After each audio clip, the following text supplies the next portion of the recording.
الحمد لله رب العالمين الرحمن الرحيم مالك يوم الدين إياك نعبد وإياك نستعين اهدنا الصراط المستقيم صراط الذين أنعمت عليهم غير المغضوب عليهم ولا الضالين.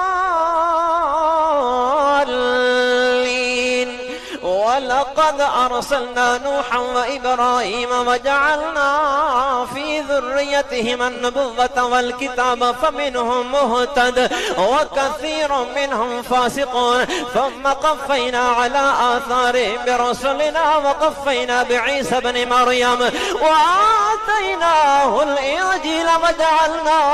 في قلوب الذين اتبعوه رأفة ورحمة ورهبانية ابتدعوها فما كتبنا عليهم إلا ابتغاء رضوان